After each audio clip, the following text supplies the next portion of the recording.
Penny Wong joins me this afternoon. Penny Wong, welcome to the program. Good to be with you, Patricia. In your speech today, you described the Prime Minister's approach to foreign policy as driven by tactics rather than strategy. What do you see as the clearest dangers of that?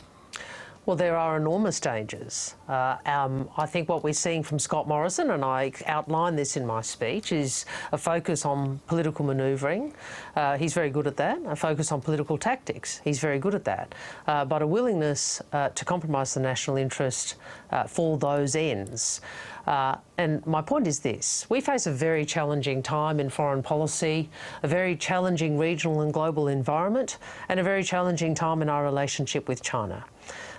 It would be best if those issues were managed with a very clear focus on the national interest and in a bipartisan manner.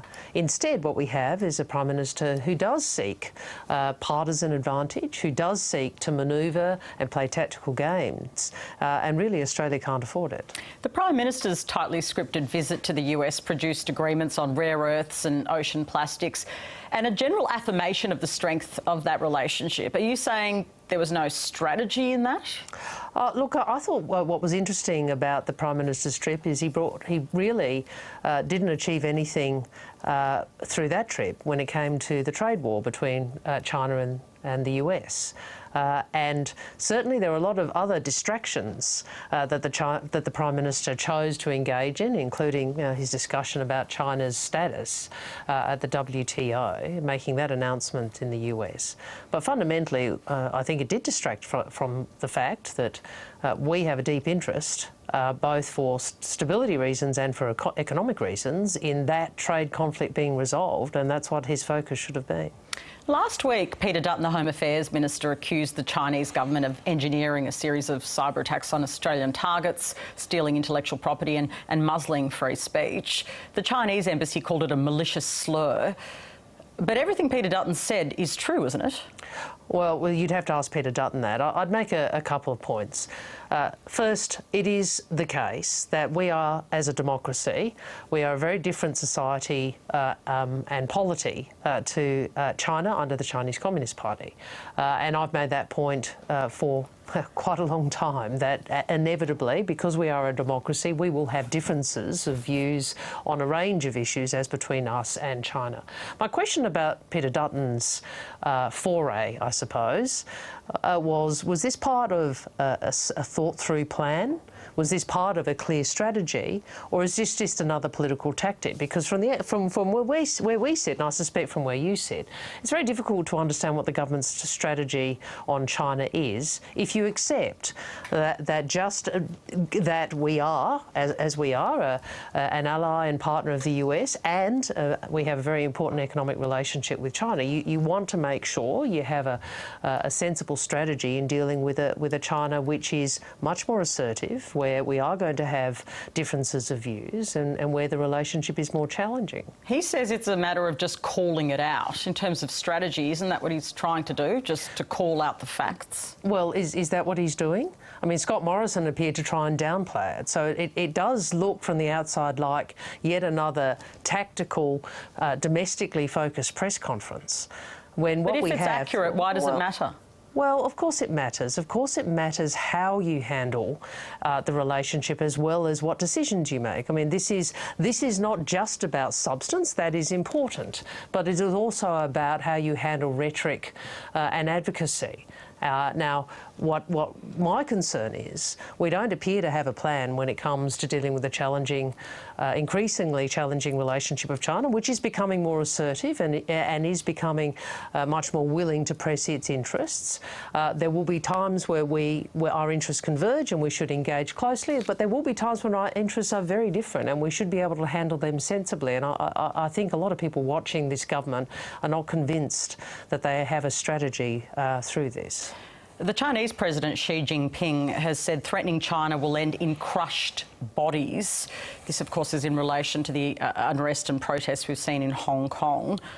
Crushed bodies. What's your reaction to that? Well, I was advised of those comments shortly before this interview. Obviously, I haven't been able to verify them. What I would say is this. I think any language of violent repression is deeply disturbing. As a matter of principle, I think we would all agree that any leader, it is not acceptable for any leader to use violent language, regardless of the circumstances. In relation to Hong Kong, as you know, I've made repeated comments about the importance of the one country, two systems, and for there to be restraint shown by authorities and for authorities to, and by those protesting, and for the authorities to engage with protesters on their demands. It is incredibly alarming language. It's deeply disturbing, isn't it? And as I said, I think we would all agree, if correct, that this is not language that we would expect of leaders. But it might go beyond language and signify something about action. Is that what worries you? Well, I'd like to get a little more understanding of what, what is understood from that language. But I would make the general principle about Hong Kong. We in the Labor Party, and I think all Australians, support the right of people everywhere to engage in peaceful protest. That is a principle that is beyond politics, and we assert that in relation to our society, and we advocate that in relation to the protests in Hong Kong. You talk about this collapse of the bipartisan approach to foreign affairs, but specifically, I suppose, it's China and the US alliance. Do you take responsibility for that, the collapse in the bipartisan approach? Because it takes two sides of that agreement, doesn't it? I think if you read my speech, which you may not have time to or have an inclination to, Patricia. I like your speeches, I read them. That's very kind I read this one. Well, I've made the point, I don't take any pleasure from the diminution. I don't think it's a complete collapse, but I think the walking away from bipartisanship by Scott Morrison, I don't take any pleasure in that. I think anyone who's observed me in this portfolio over the last years knows that we might have had disagreements on some points, but broadly I've taken a bipartisan approach, as has Labor. I don't think you're right to say there's not bipartisanship on the US alliance. There is. The view we do take, though, it is important as a friend and ally to make our views known and to assert our interests, even if they may be different to those views and interests from the administration. As a direct result of the US decision to allow Turkey to invade northern Syria, we've seen the Kurds side with the Syrian government, which is backed by Russia and Iran. Has the West lost the Kurds as an ally, and what are the implications of that? I said on Thursday in a press conference that the decision by Turkey to initiate this military action, which is their decision, but it has been enabled by the United States administration, would erode regional stability, global stability, would lead to increased humanitarian catastrophe, and would compromise the fight against Daesh or ISIS. Regrettably, I think all of those points, which are not uniquely mine, they were made also by Lindsey Graham and by General Votel, the former head of US Central Command, about the decision, both the US decision and importantly Turkey's decision. Do you agree with the Foreign Minister, Maurice Payne, that Turkey is totally accountable for what's happened here? Turkey is accountable for its actions, and we have been very clear that we believe as the opposition, we're obviously not the government of the day, but we have been very clear as the opposition that we call upon Turkey to desist from this military action. And the humanitarian consequences of this action are there for all to see. But I made the point, and I continue to make it, that this military action has been enabled by the decision of the Trump administration to withdraw from northern Syria. And that is not uniquely my point. As I said, it is a point echoed by Senator Lindsey Graham, a point echoed by General Votel, who was the head of US Central Command, that this would lead to greater instability and would compromise the fight against Daesh or ISIS. Experts say that up to 1 million people could be displaced as a result of this conflict. Should Australia be offering aid, or should we be offering to resettle refugees? What should our strategy be here? Look, that's a matter for the government, and it's certainly the international community will now have to deal with a worsening of the humanitarian crisis in Syria, and particularly in northern Syria. The government, I hope, will look at being a participant in the international community's response to what is a worsening situation. humanitarian situation. Sure. The Kurds have been guarding tens of thousands of Islamic State prisoners, but overnight we've also seen video footage of hundreds of IS fighters escaping. Could we see a fresh wave of terrorist attacks across Europe and the Middle East? Is that something you're concerned about? Yes, it is. It is something I and many others are concerned about. I mean, there are a lot of Republican politicians in the United States who have been talking about the likelihood of the re-emergence of Daesh or ISIS as a force as a consequence to the fallout from these decisions. Yes, it is deeply concerning. In question time today, Labor continued to push the Prime Minister on whether he sought to invite the head of the Hillsong Church, Brian Houston, to a state dinner in Washington. Why is Labor pursuing this? Why is the Prime Minister not answering? Look, I really actually don't understand it. I was away overseas for a period of time, for a week or so, and I read, in catching up on media, I read some of the Prime Minister's interviews on this, and I found it very confusing as to why he was asked that direct question a number of times whilst in the US, and he kept saying, I don't comment on gossip. Well, it's only gossip because you're not responding. The answer is very simple. Is it yes or no? I think the question to the Prime Minister is, why won't he, and then to Australians is, why won't he answer? So what's the problem? Is it a test then to just see if he will answer, or is it about the substance? What are you trying to find out? I think there is a legitimate question. It was a report. He was asked about the report. He's made this into a bigger story because he's refused to answer the question. You've used the strongest language, saying that the Prime Minister is all about politics that we've seen thus far. Correct me if I'm wrong. I don't know. Other people use, strong language too. Might just be that you read mine. Okay. As I say, I read everyone's. Everyone's speeches are my favourite. All the speeches are my favourite children. She loves everyone, is what she's saying. I read any all of the speeches. Parliamentary colleagues watching, it's not that I'm a favourite. Just send your speeches over. I've got nothing else to do.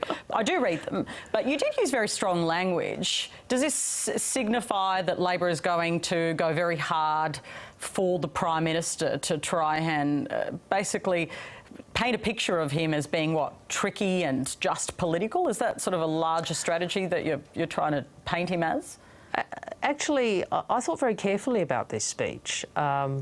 And as you would know, it's not usual for me to be have so much political attack in a foreign policy speech. I mean, I gave a speech in Jakarta on my recent trip to Southeast Asia, and I talked about strategic competition in the region, and I focused very much on foreign policy. There was some criticism, but this was considered, and it's considered because I do think, whether you look at his most recent speech at the Lowy Institute, where he rails against negative globalism, whether you look at his decision on Jerusalem, where he sought to walk away from a bipartisan position on Jerusalem when he first became Prime Minister, whether you look at his language on China.